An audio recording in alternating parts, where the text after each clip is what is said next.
Well, I think on Art of Dialogue, he said these big name rappers be telling Gunna isn't alone. Puffy was the police and Suge was with the police. They all with the police. Why you think they ain't?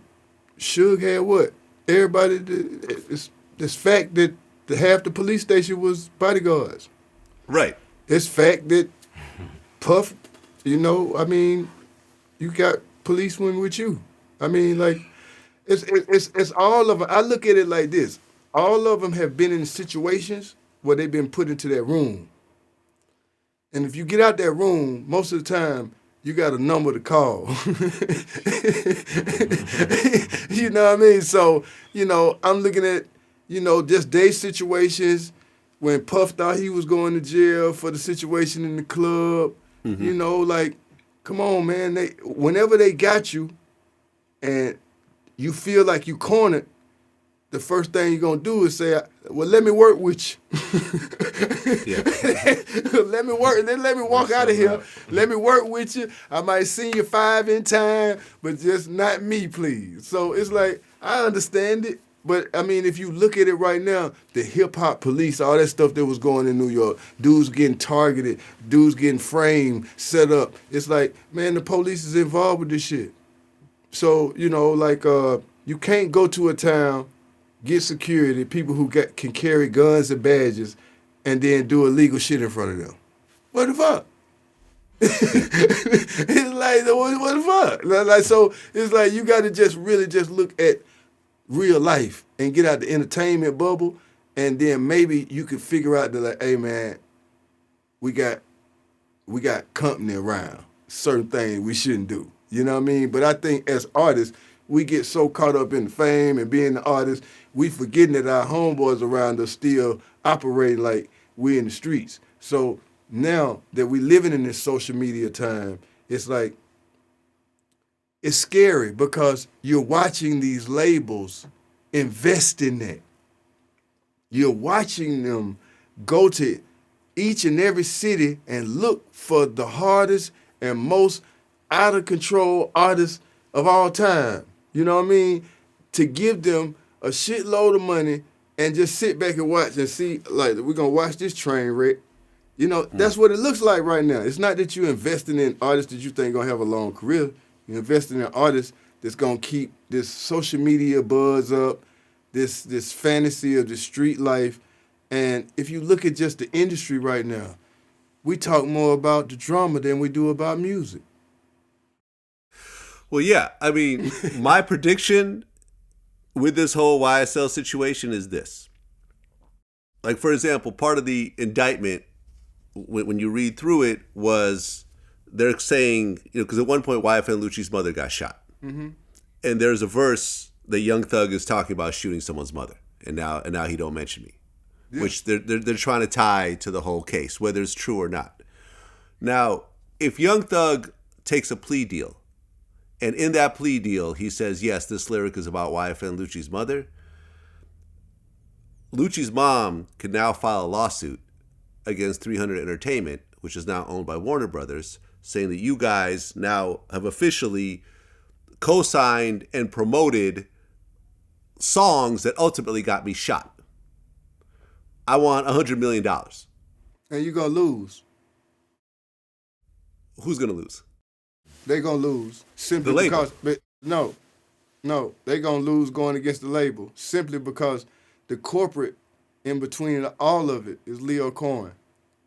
Well, Leo Cohen is no longer at 300. He's at YouTube now. So who he left, and now he's the head of YouTube Music. But Warner Brothers now owns that. And what I'm saying is, in this kind of environment, I mean, you got to understand, a woman sued Geico Insurance because she got an STD from a dude who had, and they had sex in a car. Yeah. And she got like $10 million from Geico because she got an STD from a dude that happened to have Geico Insurance. You see these types of lawsuits and these types of settlements that don't make a lot of sense, but they set precedents. So I think that once someone successfully sues a label over an artist's lyric, you're going to have a domino effect on major labels where everyone's going to look at these types of street artists as major liabilities, and it's going to start to change things on a macro level. That's what I think. I think they've already started doing that. That's the reason why now they're starting to invest in the AI artists.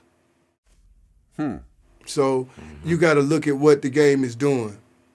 The game is doing this. We have purged the streets for the last 5, 6, 7, 8, 9 years. We've purged the streets. We've also created artists. We've turned executives into artists that might not know how to do music personally, but they know how to put music together. If you look at that, that is damn near the blueprint for an AI artist. So now we don't even need you anymore. We'll create your voice, create your image, and if you think about it, at the beginning of this year, last year, they tried to actually sign a computer artist, and the industry was trying to rave about it, that it was dope. But then when they found out... there's a bunch of racist stuff. With that artist that got dropped. I think he was signed to Atlantic, actually. So just think about the bullshit. It's almost like they tried it. Like, just think about if that actual situation had got feet and started running. Now, that gives them full access to say, you know what? No more live artists. Whole music business is AI. Now, we don't need the 360 anymore. There's nobody to the 360. So you got to look at an artist like me, or artist like James. We are the ones that know how to really create this shit, turn what we write into a movement, and do it from scratch. We are the ones that they're trying to get out of this industry. We are the ones that they're trying to disregard. Because soon as you take where you don't need the actual artist or the actual producer anymore, then shit, the record company makes hand over fist. So you don't have to pay no royalties to nobody, see nobody dies, and the computer man stays around for 100 years. I mean, that's already happening in like South Korea and I think Japan. They have these like computer generated like, teenage singers that go and do concerts. Yes. And everything else like that. And online, they make tens of millions. Right. So just off the streams alone. So think about it, Vlad. If somebody just woke up in the morning and just took your voice, and now it's a computer Vlad, now we don't need Vlad no more. It's like, huh? Now you could just take my voice and do that, and I have no ownership or no nothing, my rights, my image. It's like you gotta understand what this is. It's like if you're signing a piece of paper for a few $1 million for a person to own your likeness, your voice, and everything about you. As a young artist, we know, and we could damn near calculate that the young artist gonna fuck up the money. He gonna fuck up the money, and then he might not even make it to another record. So again, the artist has to understand that, well, what if you don't come back again? Understand that to the day you die, these people own you. So you have to just understand what you're giving up for these few little millions of dollars. Because if you break down the taxes that you got to give away for it, you still wind up with a few couple of hundred. I mean, so at the end of the day, it's really, and they're never giving you their money. They're only giving you the money that they went to the actual pipeline and just paid you. So even in their investment of bringing you up and putting you on a new platform, they still ain't spend their money. They still haven't spent their money. They've only given you the money that you can't get to. So just understand what you're giving away when you're getting them few little millions of dollars. Right, because you're not actually getting, when someone signs a $1 million deal as a new artist, it's really just $1 million loan. Yeah, True. With interest. So when you look at artists like Russ from Atlanta, who told you, hey man, I didn't ask them people for nothing. I went to the bank and got me a $250,000 credit line. Because somebody around you is smart. You know what I mean? So guess what? You went and took $250,000 you got from a credit line, went and gave $100,000 to radio, $100,000 to press, and now you're a worldwide artist with no ties to nobody, and nobody has you in a 360 deal. Now that's called smart. But does that kind of artist get elevated and talked about? No, because he outsmarted the system. No, listen, about a year ago, I had an offer. It was like around $10 million from, it was the equivalent of a publishing deal for YouTube, where basically they gave me this big check up front for my YouTube royalties for a certain number of years. And I'm like, shit, 10 million, that's a lot of money. I mean, this is a serious conversation here, you know? And I remember I got my guy involved in the deal. He used to be the head of Columbia Music, you know, who ran Columbia Publishing. You know what I'm saying? And we went through this whole process. And at the end, when I was doing all the math, I'm like, all right, so I take this money and I'm going to pay 25% at the end of the day for this money. The current interest rate is only like, what, 5%? So why would I take this when I could just take a loan for a lower interest rate, not give up any future nothing, own everything flat out? And I remember I'm talking, you know, to my man who's part of this deal, and I'm like, yo, out of the hundreds of millions of dollars worth of deals, publishing deals that you did when you were with Columbia, how many artists have walked away from these deals? He said 0, not a single one. Everyone has always taken these publishing deals, 100% of the time.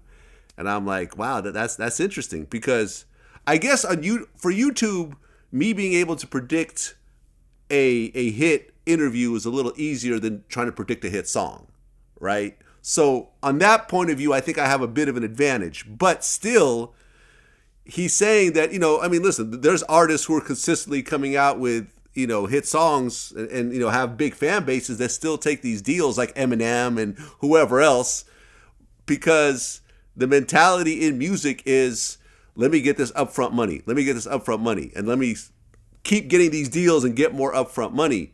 But the people like Russ have figured it out, like you said, where it's like, well, why take this upfront money? I am now tied to this company to give them a bunch of money, which is way more than I could get from a bank. Right. And it really was just like, oh shit, like it really kind of opened my eyes. And yeah, when you see these artists, you're right, they owe that money back to the record label.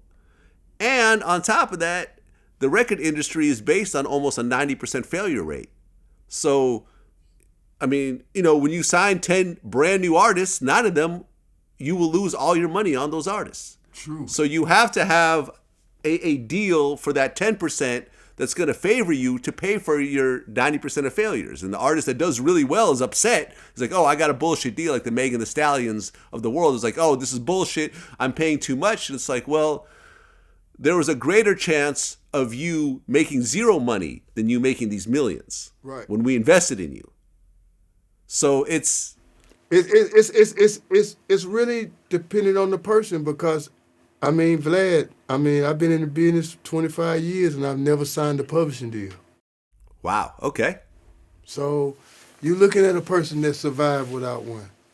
Right. So, you know, like for the kids to say, yo, Gipp, man, I might not never see this money again. Shit, how you know? You're not even giving yourself a chance, and you're letting the industry plant kind of like a failure rate in your mind of who you gonna be. Like, it's almost like, goddamn, like, okay, you might not see this 10 million again, you better get it. But it's like, yeah, but all the shit that come along with it, guess what? I'm in a $10 million debt. What if the president get fired tomorrow and the A&R that like me to sign me tomorrow gets fired? Now, I'm in a $10 million debt. Yeah, I feel like I got $10 million in my bank account, but guess what? Take you off TV and the radio, and hey, man, that $10 million turn into $10,000 real quick.